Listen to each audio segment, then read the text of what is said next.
हनुमान बेनीवाल को लेकर कांग्रेस में दो धड़े बट चुके हैं। हनुमान बेनीवाल को लेकर कांग्रेस आपस में फिर से लड़ चुकी है।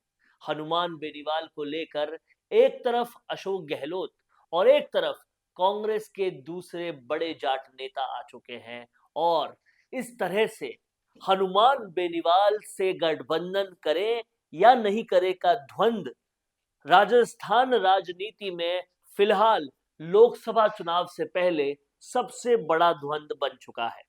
समझने वाली और जानने वाली बात यह है कि इस द्वंद के अंदर हो क्या रहा है और इस द्वंद का आखिर परिणाम क्या होगा। क्या कांग्रेस के अंदर के बड़े जाट नेता कांग्रेस के अंदर से विश्वास खो देंगे या फिर अशोक गहलोत पे जिस तरीके से पहले हरीश चौधरी के इल्जाम थे कि वो कहीं ना कहीं हनुमान बेनीवाल को बैक कर रहे हैं और उनके उनको इतना ज्यादा बैक कर रहे हैं कि कांग्रेस के दूसरे जाट नेताओं को पूरी तरह से इग्नोर कर रहे हैं। क्या वो इल्जाम सही साबित होंगे? इन तमाम सारे मुद्दों पर बात करेंगे, इसलिए बने रहिएगा वीडियो के आखिर तक। और अगर आपने अभी तक राजस्थान संवाद को सब्सक्राइब नहीं किया है तो तुरंत कर लीजिए, ताकि हम आपको राजस्थान की राजनीति में चलने वाले सभी किस्म के विवाद, बवाल और निटी-ग्रिटीज को बहुत ही ज्यादा विश्लेषण करके, दिलचस्प तरीके से विश्लेषण करके समझा सके, बता सके। तो बात कर रहे हैं हम हनुमान बेनीवाल को लेकर, जो लड़ाई, जो झगड़े कांग्रेस के अंदर चल रहे हैं।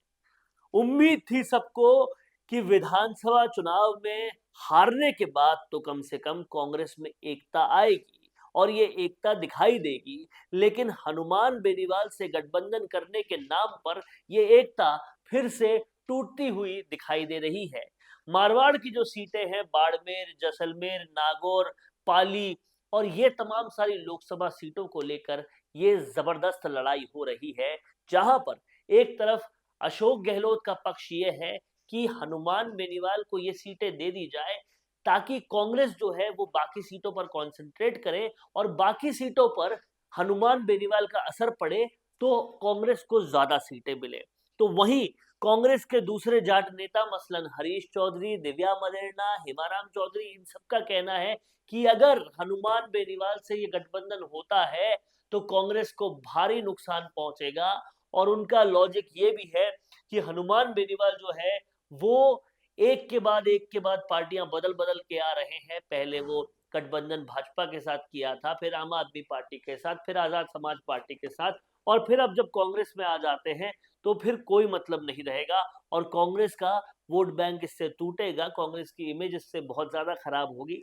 जबकि अशोक गहलोत कहते हैं कि अगर ये गठबंधन हो जाता है तो बहुत फायदा इसका मिलेगा, इन तमाम सीटों पर तो मिलेगा ही मिलेगा, इसके अलावा भी दूसरी सीटों पर मिलेगा और इससे कांग्रेस और सशक्त होगी। अब देखने वाली बात यह है कि आलाकमान हमेशा की तरह क्या बिल्कुल अनसुना कर देगी सबको और केवल अशोक गहलोत की मानेगी। अगर ऐसा होता है तो फिर इससे हरीश चौधरी, दिव्या मदेरणा, पहले से नाराज चल रहे हेमाराम चौधरी और ज्यादा नाराज हो जाएंगे। ये नाराजगी जो जाट नेताओं में होगी वो कांग्रेस को और पीछे कर जाएगी। और अगर इस नाराजगी के बाद कुछ बड़े स्टेप्स लिए जाते हैं तो जो पलायन चल रहा है कांग्रेसियों का भारतीय जनता पार्टी में, वो पलायन और बढ़ जाएगा। वहीं दूसरी तरफ अशोक गहलोत अड़े हुए हैं कि किसी भी तरीके से हनुमान बेनीवाल के साथ गठबंधन किया जाए और तभी कहीं ना कहीं जीत हो सकती है कांग्रेस की। वहीं अगर तीसरा एक पहलू देखा जाए तो समझा जाना चाहिए कि हनुमान बेनीवाल क्यों कांग्रेस के साथ गठबंधन चाहते हैं, क्योंकि हनुमान बेनीवाल येन केन प्रकरण ज्योति मिर्दा से बदला लेना चाहते हैं। ज्योति मिर्दा से बदला लेने वाली ये राजनीति हनुमान बेनीवाल अगर इस तरीके से कांग्रेस के साथ गठबंधन करके करेंगे तो कांग्रेस आलाकमान को इस बात को सोचना होगा कि क्या किसी के बदले के लिए कांग्रेस का अहित किया जा सकता है। लेकिन कांग्रेस आलाकमान अगर हमेशा की तरह ब्लाइंड फोल्ड होकर अशोक गहलोत की बात ही मानती रही तो यह साफ हो जाएगा कि कौन कांग्रेस के पक्ष में बात करता है और कौन सिर्फ और सिर्फ अपने हित में बात करता है। और जिस तरीके से हरीश चौधरी इससे पहले भी बड़े इल्जाम लगा चुके हैं पूर्व मुख्यमंत्री अशोक गहलोत पर कि ये पूरे तरीके से हनुमान बेनीवाल को सपोर्ट करने के लिए कांग्रेस को कई बार जो है वो पूरी तरह से भेंट पर चढ़ा देते हैं और इस बार भी कहीं ना कहीं ऐसा ही हो रहा है। क्या लगता है आपको इस मसले पर? हमें कमेंट करके बताएं।